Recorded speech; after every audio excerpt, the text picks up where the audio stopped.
Good morning, everyone. My name is Kim Mabon, and I am the board chair for the Corona Chamber of Commerce and owner of Creative by Design. Today is a great day, and we have some important updates ahead, so we appreciate you taking your time to join us. Today, I will be sharing the agenda with our 2020 board chair, Don Williamson. Donnie? Thank you, Kim. Good morning, everyone. Today, our call is sponsored by On-Site Computing. On-Site Computing provides IT services to small and medium businesses in California and remote cloud services to businesses throughout North America and Asia. Their goal is to help businesses use technology to run more efficiently, become more competitive, and better serve their customers. They offer over 15 different types of services, all of which are fast and reliable. Thank you, On-Site Computing, for sponsoring this call today. Kim? Thank you, Don. A reminder to please use the chat button to ask any questions. Send your questions to the chamber host and we will verbally ask them at the appropriate time. Please welcome our president and CEO, Bobby Spiegel. Well, thank you so much, Kim. I really appreciate that. Boy, that photo needs to be changed, I think. Wow. Okay. Very excited to bring to you the next 90 days of events that we've got. And I'm only going to highlight a few of them. There is always something going on at the Corona Chamber, and we're so happy to be able to bring our business leaders together from the region to meet with our entrepreneurs and all the people in our chamber. This coming Friday will be our Good Morning Corona breakfast, the last one that will be at the IHOP. It is an outdoors event, in person as well as virtual options. Our county supervisor will be our keynote speaker, bringing us the state of the county. And I know firsthand it is going to be very uplifting and very exciting to hear from Karen. There are still a few seats left, and we would like you to go to the bit.ly that's on the link there. And it's a bit.ly/GMC-May 2021. And again, please plan to register now because we do need to get them a food count. As well, I wanted to acknowledge we have several different businesses that have stepped forward to be sponsors, from Riverside Medical Clinic, Riverside County Transportation Commission, the Flower Hub, and Elche Cabinets and Flooring. There are additional opportunities for people to sponsor, so please let us know. In the chat, you will see the link for this, and that will get you to get registered, or if you want to sponsor, that would be great. The next item is our golf tournament, as we've been talking about for the last few months. It is sold out, but there are some opportunity tickets that we have, and I just want to touch on those prizes that you could win.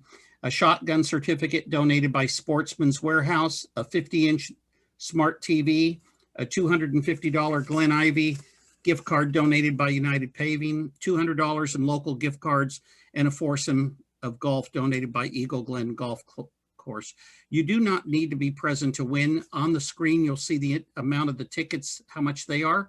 But what's really exciting, when you go to the bit.ly, you can select which nonprofit that you want to gift some of those monies that we raise through this to those various nonprofits. The bit.ly is /golf op draw 21.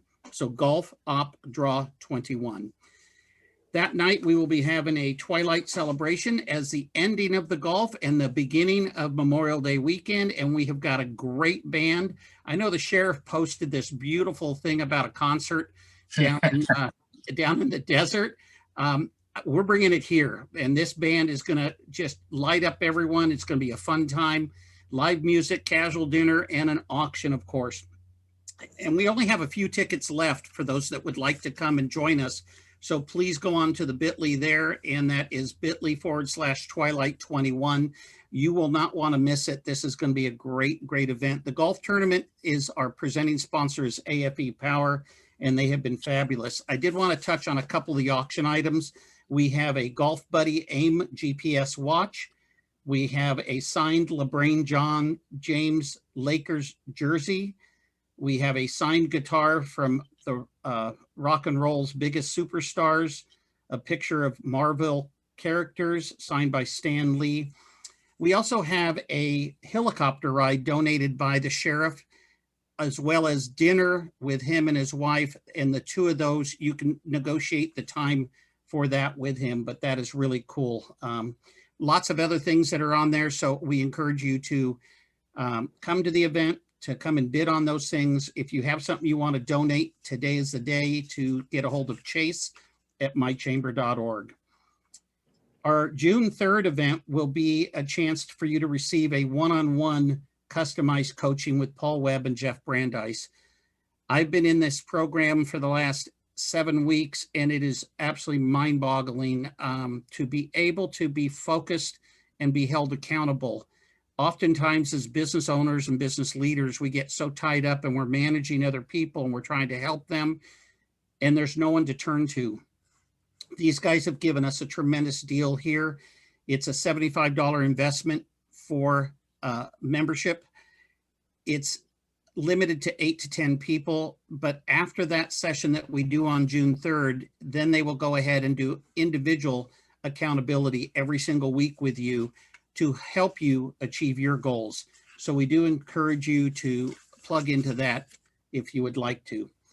On June 25th, we have our State of the City address, and that is with Jackie Casillas, and her title is We're Open for Business. It will be in person at Eagle Glen, and the bit.ly on that is /GMC June 2021. On Thursday, July 22nd, the Corona Chamber is proud to bring with you, with the United Paving as our presenting sponsor and 3 other chambers, the economic forecast. Dr. Chris Thornburg is amazing, and he's going to give us all the updates and things to assure us where we're headed for the future here. We encourage you to go to the bit.ly CCS July 1. I'm so sorry, that's not the right one. That is the one for the mixer. My apologies. The mixer is the next thing, which is July 1st. And we encourage you to go on to that bit.ly. That's going to be a lot of fun. We just had one the other day and it was absolutely spectacular. So we encourage you to go to that. Lastly, I would like to just share on the advocacy. Every week we take time on these calls to talk about advocacy and about the various bills. And today we're fortunate to have Sheriff Chad Bianco that will be sharing some information about his department and where things are headed. That is part of our advocacy outreach as well. Later in the call, you'll hear from Jeff Gibson, who will introduce a couple of ideas, bills that people have. Often it is said that if we're not at the table, we're part of the menu. And that's why every week we want to bring you these updates. So I just want to say on behalf of the board of directors and the entire membership, thank you for being on the call today. Thank you for being part of our chamber. And at this time, I'm going to turn it back over to Kim. Thank you, Bobby. Anthony, do we have any questions for him? There are no questions at this time. Okay. At this time, it is my pleasure to introduce our first speaker this morning, Riverside County Sheriff Chad Bianco. Sheriff Bianco was elected sheriff, coroner, and public administrator of Riverside County in November of 2018. He commands one of the largest and most progressive law enforcement agencies in the nation, supervising more than 3,600 personnel. He is a veteran of more than 25 years with the Riverside County Sheriff's Department and has worked throughout Riverside County, including patrol and narcotics in the city of Lake Elsinore, and supervisory and management positions at Jurupa Valley Station, Moreno Valley Police Department, and the Hemet Station, just to name a few. Sheriff Bianco believes in service above self and hopes that his priorities of God, family, and service will provide meaningful guidance and direction as the Sheriff's Department engages in the unprecedented change of culture to positively influence and engage our community. Please welcome Sheriff Chad Bianco. Thank you very much. Now that I'm going to talk, I guess I mute myself all the time, but I see now that I did not. So thank you very much. And it's a pleasure to be here. I always enjoy speaking with the Corona Chamber because you guys have and gals, you have a very good following, and you have there's a lot of interaction. There's a lot of participation. And that's a little bit of what I want to talk about today. And, Bobby hit on it a little bit, but as I talk, I'm going to give you a little bit of update on our department, where we are and where we're going, but I also need to ask for your help. And when we talk about the problems that we have and where we're going from here, it's past my problem now. It's not how can I change law enforcement? How can I what can I do to make Riverside County better? What can, our law enforcement and everything else? I need your help now. And I think this is a good place to start, especially when we're talking about business leaders and people that are engaged in our community and have a vested interest in making our communities better. So right now, your sheriff's department is doing very well. Luckily, I'm on a lot of conference calls. Even now, I'm back into in-person meetings with police departments, police chiefs, other sheriffs across the entire country. And overwhelmingly across the country, because of what we're seeing, because of the times that we're in, we have a law enforcement crisis of we don't have applicants anymore. And it's getting harder and harder to find people that want to go into law enforcement. And quite honestly, you can't blame them sometimes. You have to have a certain type of individual that wants to, regardless of what you see on TV or hear or how law enforcement is being portrayed, to want to actually do this. So there is across the country, it's a growing negative trend of not being able to find applicants that want to do this job. I will tell you that I'm not in that boat. And when I speak up with the rest of our sheriffs in the state and even our police chiefs in the county, I'm not in the same boat that they are, luckily. And, thankfully, I hope we don't get there, but we have more applicants than we know what to do with. We unfortunately can't hire all of them. So we do not have, we're not having that issue that most people have. We are having a lot of people that are retiring early, that are leaving the state, that are fleeing for what they perceive as better parts of the country or different political climates maybe. But we're more than capable, and we're able to keep up with that attrition, and we're doing quite well. We're still in the process of changing over our corrections division to all non-sworn correctional deputies rather than a sworn police officer working inside the jail. When I started, we had roughly about 450 that were working inside the jail. We're down to about 160 right now. So we're hoping that within the next year, maybe a year and a half, we will have that complete transition into corrections, where all of our sworn deputies are out working patrol assignments where they belong. We're seeing a substantial increase in our county areas in staffing that has resulted in far less complaints from the public. But at the same time, what we knew was going to happen is it's generated a lot more calls for service, because we had created a climate for our county residents that they believed that we weren't there. We didn't have enough personnel. We weren't answering calls for service. We wouldn't show up for a day or, something like that. And people got to a point where they weren't calling in anymore. And we're getting to the point now where we are changing that. And they're saying that, they are seeing deputies rolling around in cars, and we are, have much more presence, and we're handling more calls for service. And what that's doing is it's causing people to say, hey, they are showing up and they are handling things. So we are generating more calls for service. But that is exactly what we want, because our line of work is driven by statistics, and it's a database. That's how we respond. That's how we target.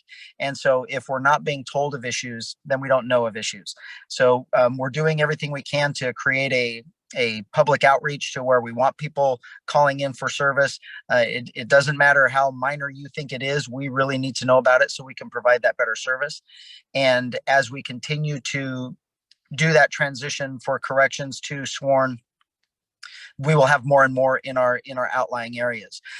For the Corona area, we are working with the executive office right now on possibly building a new sheriff's station somewhere around this is very early stages, but it's somewhere around the South Corona, the Dos Lagos, the El Cerrito, Lake Matthews-ish area, where we can build a new station for the county areas of North Lake Elsinore, South Corona, east of Corona into Lake Matthews and all that area up into Mead Valley and even Gavilan Hills. So that station will service that area. So we are that's in the works right now.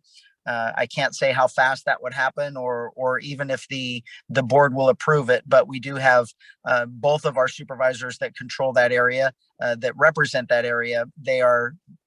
They definitely would like that, and their constituents have said that they would like that, a better presence in their area. So we are working on that. It is budget time, so unfortunately I'm dealing with the lack of money in the county and whether or not we're going to be funded what we need to be funded for the next year. Everything appears to be on board that we will. The only hiccup so far is what I'm being led by the executive office is that we may not get any more new money to continue expansion of the jail in Indio, to continue opening that. Last year, based on what we got for in our final budget, I was not able to open the jail at all.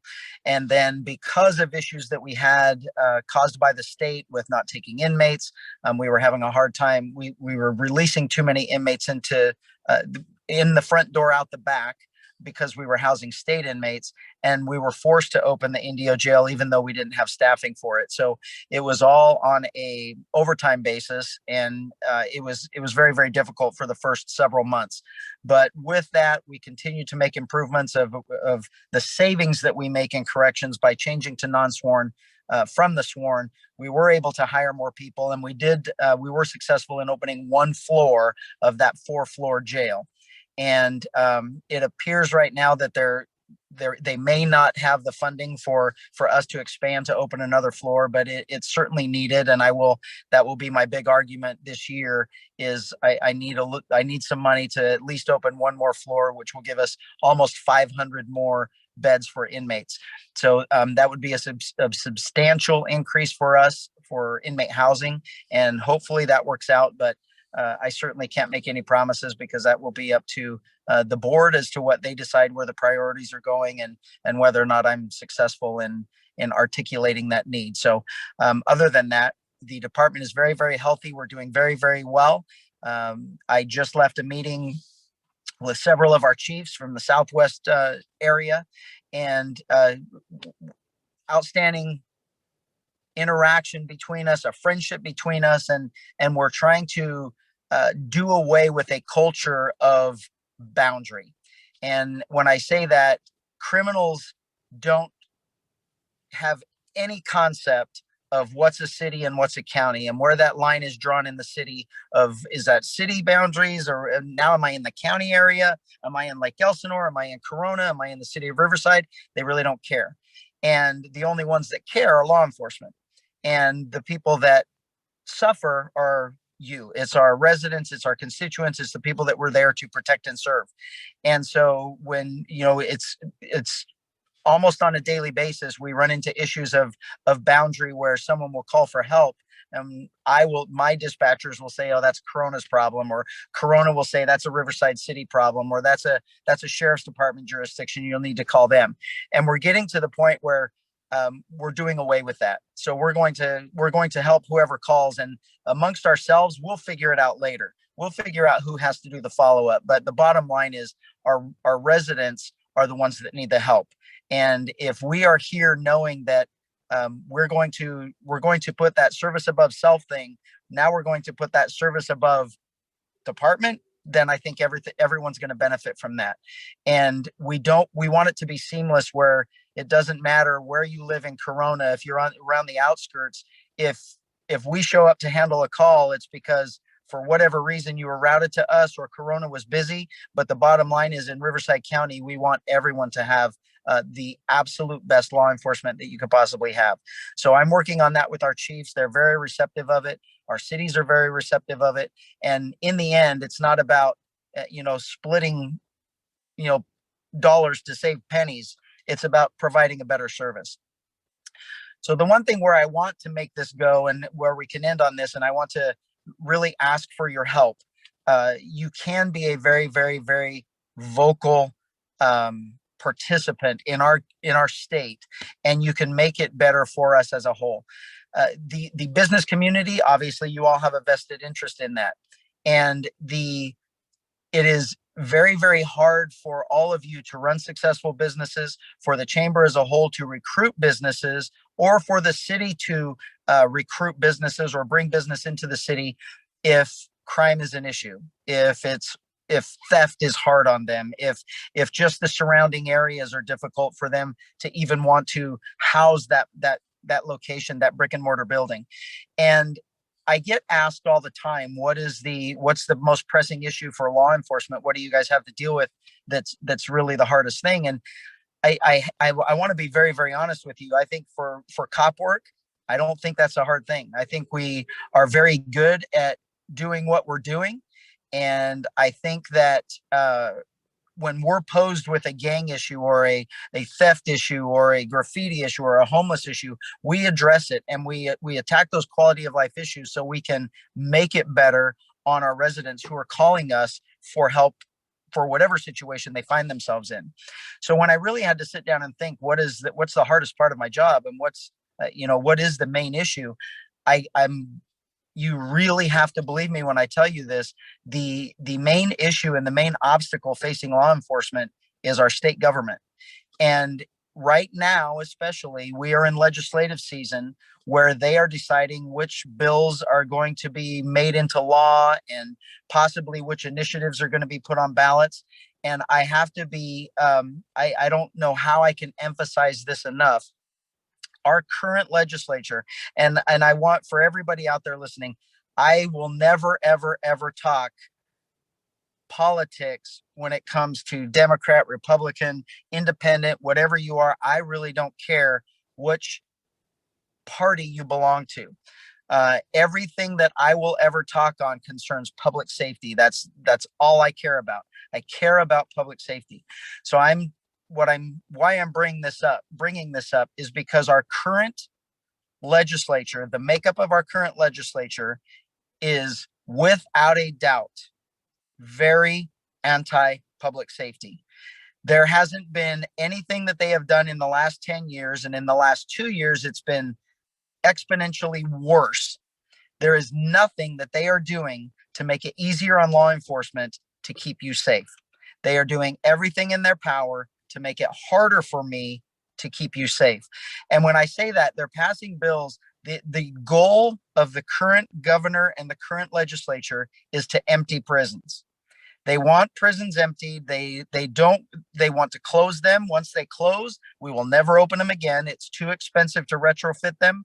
And the government has already made it known for the last 20 years that they will never build any more prisons. So now their goal is to close prisons. They're already talking about early releasing of 76,000 of the current inmates that are in there. There's only 90,000 left. He's already released 60,000 in the last year and a half. There's 90,000 inmates left. He just signed something that's going to give early release to 73 or 76,000 more. They claim that it is not violent criminals. I'm telling you, they are lying. They are straight up lying to your face. The non-violent criminals left state prison a long time ago. They left county jails a long time ago. We have people that are in prison right now. They should be in prison because they are preying on us when they are out. They are making bills that take away punishment. They're making bills that prohibit or they're introducing bills that prohibit prosecutors from enhancements. They prohibit bringing up prior convictions. It's almost like back in the 80s, in the 70s and the 80s, when crime was running rampant and we were all afraid, and they came up with very, very strict laws. They came up with a 3 strikes law for violent offenders and everything else, that criminal career offenders. And it's almost like we have amnesia that we didn't go through that. And they are reversing all of those punishments for all of those harsh for career criminals, and they are taking them all away. So it's making it to where if something is still a crime that I am able to arrest them and put them in jail. There are changes in the criminal justice system, in the court system, that make it to where I just have to let them go. So when they put on the ballot a while ago a bail initiative, where we voted it down because it was a horrible bill. It was a horrible initiative that would have taken away bail. because we did that, the courts went ahead and imposed it upon us. So for the last year, every time someone goes to jail, they don't bail out anymore. I just let them go. I'm forced to let them go. And I want you to really think about right now whether or not you feel in your business, in your home, in your residence, in our county, if you feel that crime is going down. And I can't imagine that anyone's saying yes to that. I will tell you that in my line of work, the deputies that are working every day, the talking with police chiefs, and in their officers that are working every day, we are more busy now than we have ever been. And the current climate is they're going to tell you, you're going to read constantly that crime is down. They're going to show you statistics that crime is down. And I will admit those statistics are right. The statistics will show you that crime is going down. Now I'm going to tell you why. Over the last 10 years, they've made everything not a crime. So what was a crime last year or the year before is no longer a crime. So can't you see that obviously, if we don't report those as crimes anymore, the overall crime rate is going to go down? And that's what they're showing you. That's what they're telling you. And because we are all good people, we want to believe what we're told. We want to believe what our government representatives are telling us. And unfortunately, they are now taking advantage of us being good people. And they're not being honest with us. They're not, the wording in initiatives is not what it really is. I'll give you a perfect example. And I can't see everybody's face on here, so I don't want anybody raising your hand, because I'm going to give you a fair warning. If I see you raise your hand, I'm going to embarrass you right after. So no one raise your hand. And I want to tell you how they're lying to you and how they're manipulating the system and how they're getting their goal, their agenda passed by pulling the wool over our eyes. So how many of you would vote for something if I said, I'm going to put an initiative on the ballot that is, and I'm going to call it the Safe Schools and Safe Streets Initiative? How many of you would vote for that? Remember, don't raise your hand, because now I'm going to say, well, here's a question for you. How many voted for it?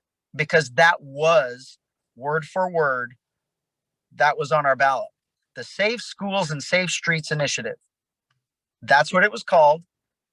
If you didn't pay attention and if you didn't read it and if you didn't do your own research, you listened to what our state legislature and our attorney general told you that it was, and then you voted for it. We overwhelmingly passed it in this state.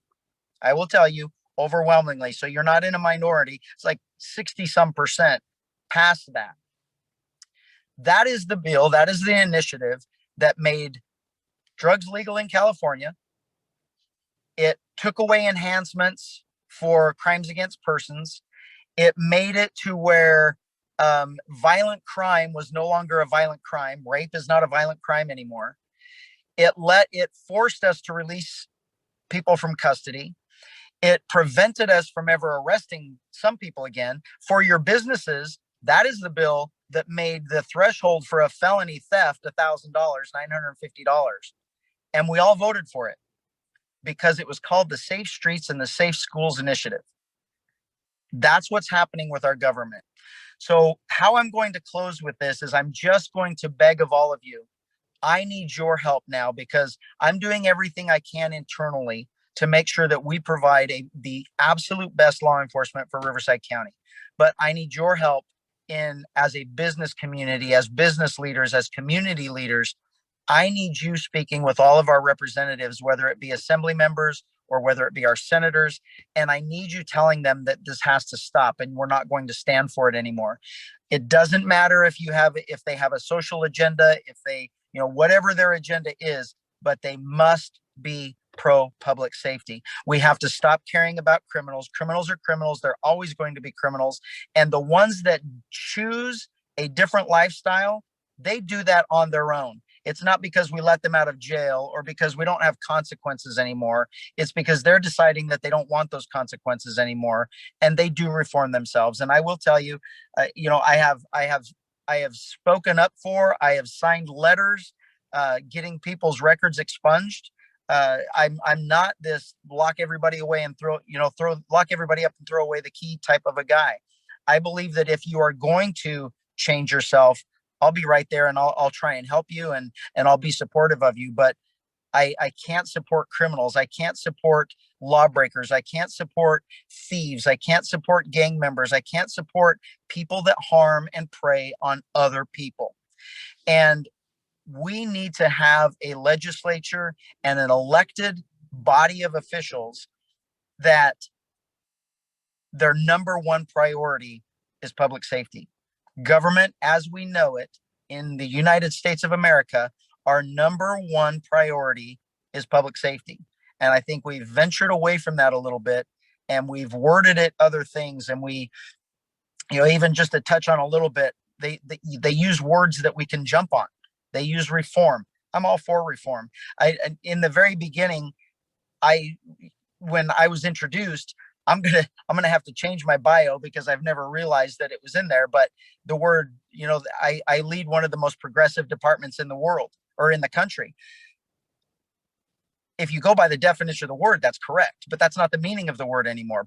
Progressive has taken on something completely different. And so we need to start focusing on what is going to keep our businesses secure, our residents secure, and the tools that public safety can use and utilize to keep us safe. And I just encourage every one of you. Bobby said this in the beginning. It's a voice. It's being heard. It's changing a culture maybe of standing up a little bit, and advocacy, the advocating of bills and of initiatives that are going to make our lives as good citizens easier and safer.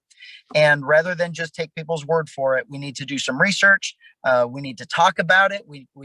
It can't be taboo. We just need to talk about it realistically and honestly. And when you really say it out loud and start talking, the common sense sometimes does prevail. So I just want to encourage all of you to pay attention as we're coming up on election season and also on our legislative season, which is right now, and just do some research and contact your elected officials and make sure, especially the Assembly and the Senate, and make sure that they are solely for public safety. So with that, I will end. And if there's any questions, I will certainly answer them for you, hopefully.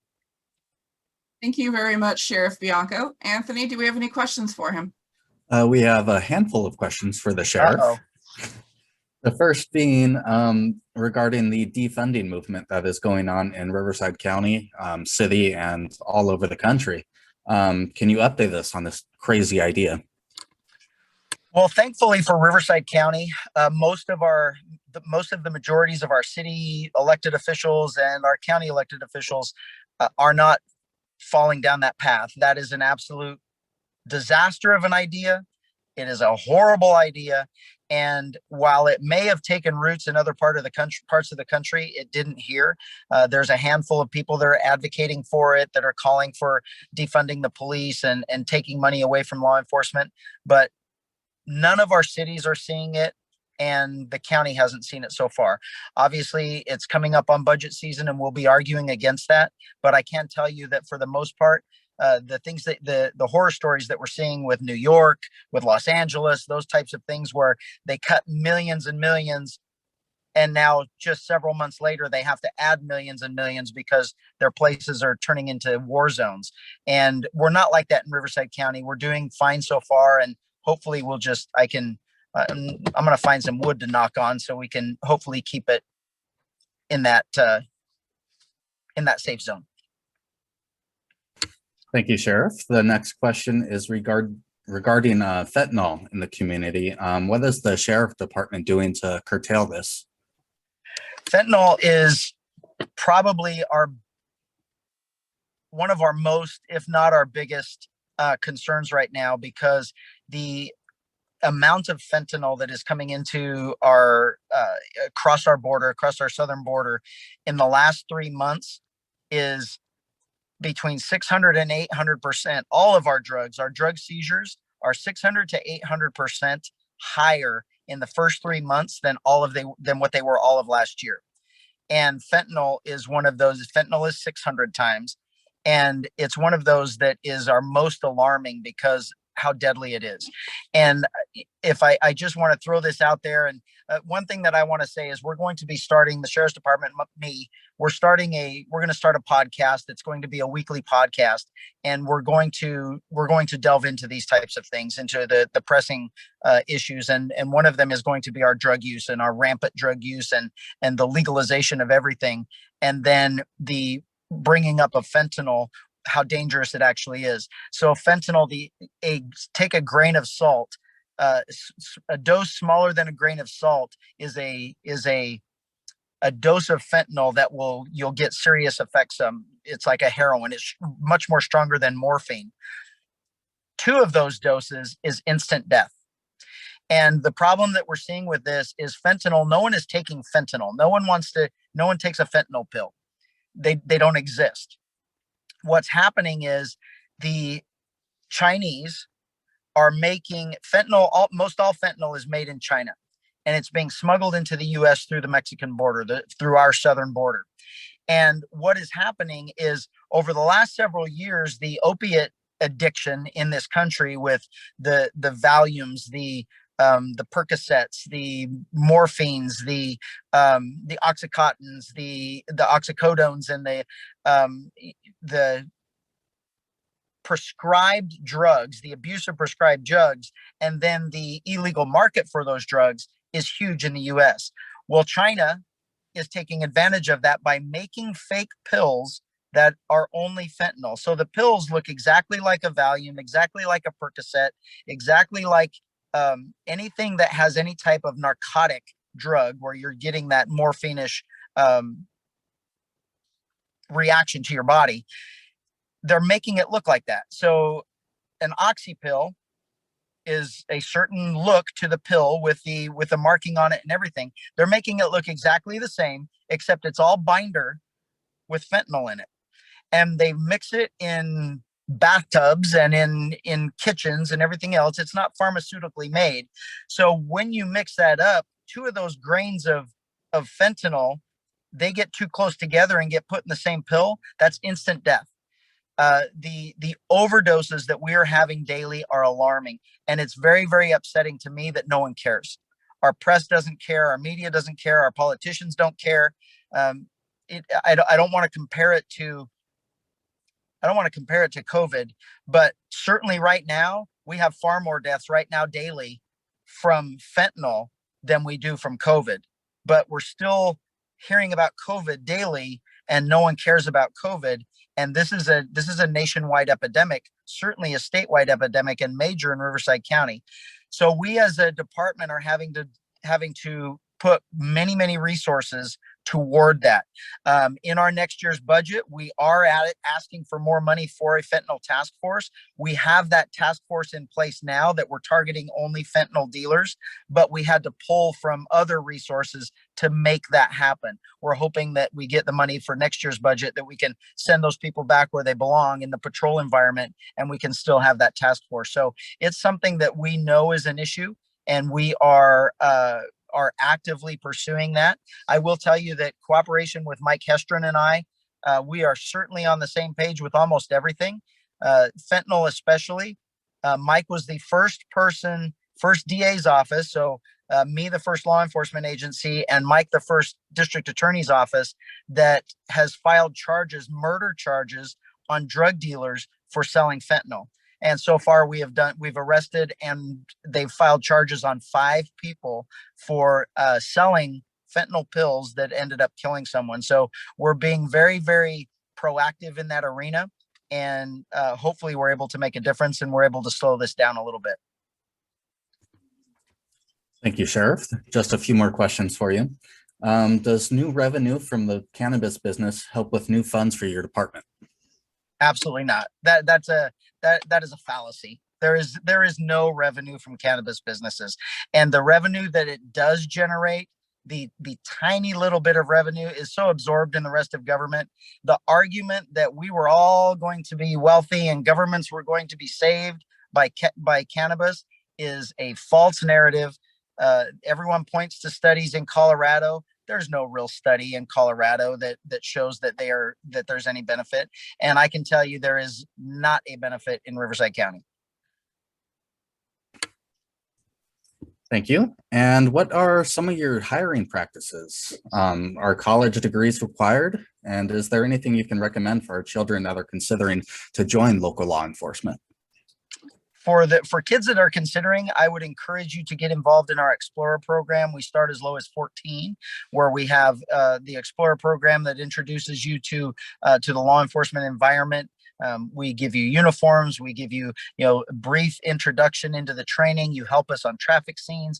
You're around us in the stations. You learn what we really do, and it does. We get a lot of kids that continue through that Explorer program that eventually we end up hiring, and it's a big leg up. It's just like it's a mini version or a very, very similar version of ROTC program for the military, and we just call it our Explorer program. And every one of our stations have it. And I will tell you that Corona Police Department, Riverside Police, all of the police departments around, they have the same. They call them cadet programs. Ours are Explorer programs. So we are actively looking for young kids to get involved in law enforcement so we can build on that and hopefully get them in the future. We have a substantial effort going in our recruiting shop that we go out to high schools, we go out to colleges, and we try and recruit from there. Our requirements, you don't need a college education to be hired by us. We actually hire for our corrections division at 18. We've taken several. I've pinned the badges on several people they were just out of high school. So our requirement is basically you've got to be a good kid. You can't have delinquencies in your past, or you can't have a criminal background. We do not hire drug use. So if you have a past drug use, we've had to unfortunately make a concession for marijuana. Because marijuana is legal, we do have, there's still a time frame. You can't decide you're going to smoke marijuana on Wednesday and on Thursday you're going to say, hey, I want to be a cop and go apply. That's not going to work. So you've got to have decent grades. You've got to show something that you've tried to be, productive, or that you want to better yourself. And but there is no college requirement. Once you get into the job, we encourage college. If you're going to go to college first, more than happy to take you with any type of a degree, really. But if you want to go into a criminal justice degree, all of our colleges around here have it. All of our state systems have criminal justice degrees. But we do encourage it once you get here, if you don't have a degree, that you continue that. Education, making yourself better is always good. And as you promote to certain ranks, a degree is eventually required. So we do definitely push that, but it's not a requirement. Thank you. And one last question. Since you became sheriff, can you touch on any changes you have made in the department, service, or procedures? That would be an entirely different meeting, and I could talk the entire time on the changes that I've done. We have really done everything we could to change our culture into a proactive department. We've been around for 125 years, and we've always been a reactive policing agency, where we just waited for you to call 911 and then we came out and helped you. And we have done everything we could in these last 2.5 years to change that culture into a proactive, very efficient, very technology driven agency. Like in the technology world, we are getting state-of-the-art technology that makes it cheaper and easier for us to do our jobs. We are doing everything possible to encourage proactivity, where we go out, we want to stop crime before it happens. We want to, the broken windows theory that is 25 years old almost, it's at least 20 years old, of where you fix issues, quality of life issues, before they come criminal issues. that's what we are doing as a department now. The communities that we serve are loving it. Obviously, we have you can't turn a ship on a dime, and we know that we have several years to go before I can say that we're the best department in the country, but we're certainly on that path. The way we interact with kids, the way we interact with my philosophy in the department is I want every single member of the department to take ownership of our community. We're dads, we're moms, we're coaches, we're church members, we're, whatever it is that we are active in the community, and our day job is law enforcement. And I want to take that into it to where you have an active, a desire to make your community better.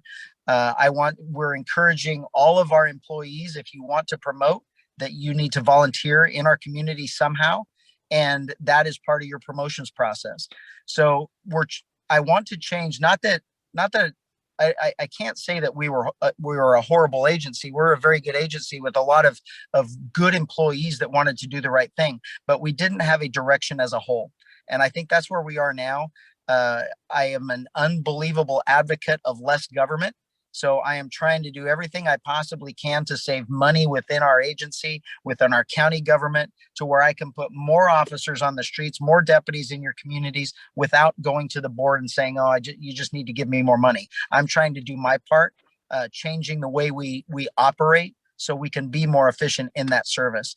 And honestly, I mean, I've even spent a little bit of time here, but I haven't even touched the surface. It's the changes that we've seen in our department, in our organization in the last 2 years is historical. And it really does speak to why I'm not having a problem hiring people.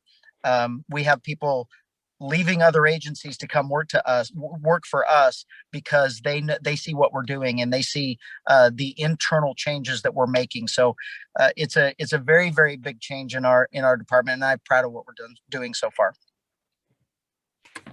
Thank you so much for your time, Sheriff. At this point, there are no further questions. Very good. All right. Thank you again, Sheriff Bianco. You're welcome. Thank you for having me. Besides Sheriff, we are pleased to share joining us today is City of Corona Vice Mayor Wes Speak, Supervisor Karen Spiegel, former Corona Mayor Jason Scott, former council member Yolanda Carrillo, Board of Education for Riverside County Kim Cousins, and former State Assembly member Jeff Miller. Donnie, what else is going on? Wow, that's a pretty impressive group of people on this call today. And boy, that was sure great to hear, Sheriff Bianco. And I got to tell you, these calls are part of our Chamber's advocacy outreach.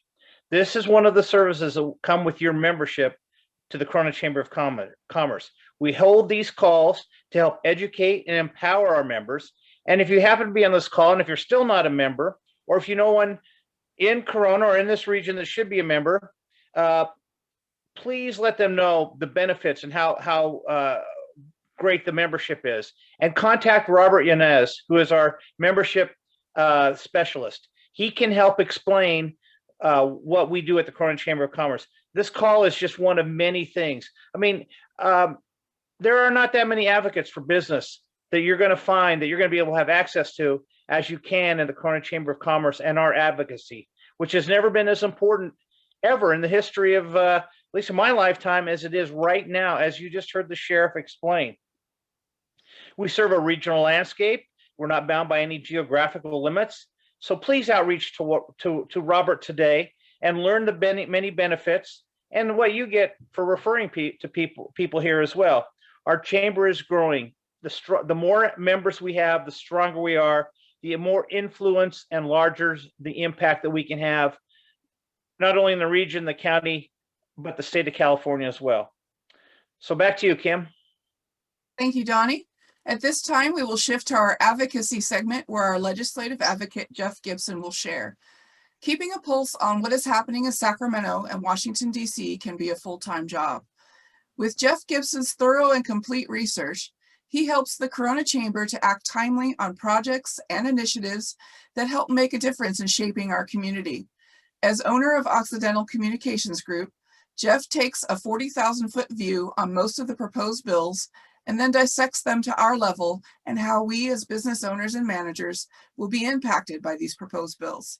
His knowledge of complex political issues and the great relationships he has built ensure the Corona Chamber has all the tools to be effective on behalf of the business community. Please help me welcome Jeff Gibson to share a legislative update. Thank you, Kim. Just as an aside, because we have Jeff Miller on and we have Chad Bianco, I want to give you a quick demonstration of how important it is to have law enforcement officials like Sheriff Bianco and like Supervisor Spiegel. When I was authoring Jessica's Law in 2005 and 2006, we ended up interviewing over 1,700 hardened violent predators in the state of California, and essentially reviewed records, worked with law enforcement at various different levels to find out why people chose to come to California. And over and over and over again, it was because California's reputation at that time for dealing with predators. So these are people, these are hardened criminals who are highly mobile, just as we've chosen to run businesses or be business people or be employees or be leaders in the community. They have chosen for whatever reason a lot of this life. What they said over and over again was that they knew that they could do what they wanted to do in California, and that the likelihood of where they ended up being was that they were not going to be caught, and if they were caught, they were not going to be going to prison, or if they were going to prison, that they were not going to be spending as much time behind bars. And so that's why we worked with the Riverside County Sheriff's Office at the time, the DA, and all of the sheriff's associations and law enforcement associations in the state came up with a bipartisan effort that was passed in 57 of 58 counties and missed passing in San Francisco County by less than 500 votes. So, and has been largely successful in helping people like Sheriff Bianco. So it really is, it really shows that the support that you need for law enforcement officials like Sheriff Bianco or the political leaders that give him the tools that he needs, like Supervisor Spiegel, because there are very bad people in this world, and they are weighing decisions like, do I stay in Riverside County, or do I move on to another county, or do I move out of state? It's just one of the harsh realities of life. So as we look forward, and I think the slide should be up. So currently the state of California has a unexpected $75.7 billion windfall, largely from capital gains and income tax collections over the next 2 years. So this is an estimated windfall, but much as we do in the state of California, we spend estimated windfalls, whether they are in hand or not. So the problem that we have, in that employers like you are facing immediately, is that with the Great Recession lasting in this state as far as economic activity until 2016, and the COVID-induced recession starting in the middle of basically 14 months ago and lasting through today, the unemployment insurance fund in the state of California is seriously underfunded. There's a $23 billion hole in it. And unfortunately, the way that unemployment insurance was fixed the last time by the legislature is if you go 18 years with the unemployment insurance fund being in default or insolvency, you then incur a mandatory $42 per employee tax increase every year over year for 10 years. That is permanent and cannot be wiped away, and to ensure that the solvency of the unemployment system comes into play. And so recognizing that this is a problem, and that this is a problem in other states as well, other states are taking their capital gains windfalls from people enjoying the stock market increases or selling their home, which are at record prices because of inflation. They're using that or their late arriving federal aid dollars to shore up their employment systems. So that's the unemployment insurance, workers' compensation, etc. In the state of California, between the state windfall of $75.7 billion, which is about the entire state budget in 1999, or looking forward, the $20 billion in late arriving COVID aid from Washington, D.C. So you have almost $100 billion in revenue instead of a $10 billion payment to make sure that the unemployment insurance system remains afloat and it's easier to actually hire employees.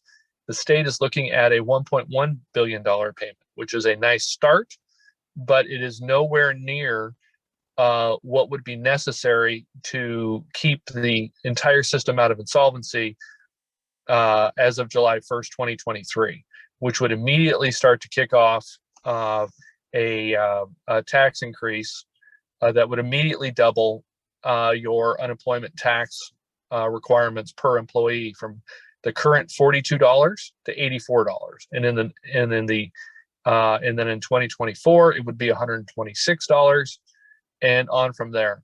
And at no point would you receive more service for those tax dollars. That would just go toward filling the unemployment insurance fund. So there would be no disincentive there's no incentive to reform the unemployment insurance fund, because as we know, unemployment insurance has gone from being a 20-week system to a 29-week system to currently it's a 110-week system, and onwards. And now we're looking at possibly under some circumstances into turning it into a 162-week system, so that you could be on unemployment for 3 years since your last job. And so what we are asking, and we're asking for you to support today, is our entering into a coalition with the California Chamber of Commerce to say, while we are running around making structural promises, including an $18 billion promise towards solving homelessness in California, which we recognize is extremely important, but instead of putting $18 billion into homelessness and spending a great deal of the $97 billion extra dollars that we would have available to us, that we put a portion of that, instead of roughly 1%, a 8% portion of that into fixing the unemployment insurance system, so that you don't end up with a scenario very similar to the scenario we were looking at last year, where we were going to have a $375 per employee tax, if you remember, that made it substantially through the legislative process and was entitled the job killer tax. And the only reason that it was put off was because of the COVID emergency that, of course, was going to be 2 weeks long back in March of last year. So we need to vote this morning to join the coalition with the California Chamber of Commerce to communicate forward to the governor's office and the legislature that it's a very nice start to commit $1.1 billion towards the health of the unemployment insurance fund. But given all of the responsibilities that are being heaped into that fund and all of the intervening deficit, that it needs to be at $10 billion. And so with that, I'll give it back to you, Kim, and we can go from there. Thank you, Jeff. Before we motion and ultimately vote, Anthony, are there any questions? There are no questions. Okay. Well, then at this time, I would welcome a motion to support Cal Chamber's position to joining a letter asking the governor to use $10 billion of the surplus to partially fill a hole in the state UI fund. Anybody like to make a motion? Anybody? I will make the motion. Thank you, Don. We have a second. I'll second it. Who was that? Jeff Miller. Jeff Miller. Okay, thank you very much. Is there any further discussion? Seeing there's no further discussion, we are ready to vote. All those in favor of supporting Cal Chambers' position, please say yes. Yes. Yes. Yes. All those opposed to our motions supporting the position, say nay. Are there any abstaining? Okay, the motion carries and the Corona Chamber will go on record of supporting Cal Chambers' position. As Jeff mentioned, please reach out to your local representatives, Assemblymember Sabrina Cervantes and Senator Richard Roth, both of whose contact information is provided on your screen. Again, thank you, Jeff, for providing us with these critical updates. Donnie? Well, thank you again, Kim. Once again, we'd like to thank today's sponsor, Onsite Computing. They provide the tools to meet every aspect of your technology needs. They help businesses to not only cut costs, but also increase productivity through efficient processes. Learn more at onsitecomputing.net. Kim. If you would like to sponsor a future business briefing, please contact the Chamber. And register now to join us on next Wednesday's call for more advocacy news. Thank you for everyone for attending today. Our meeting is adjourned. Thanks, Kim. Thanks, everyone.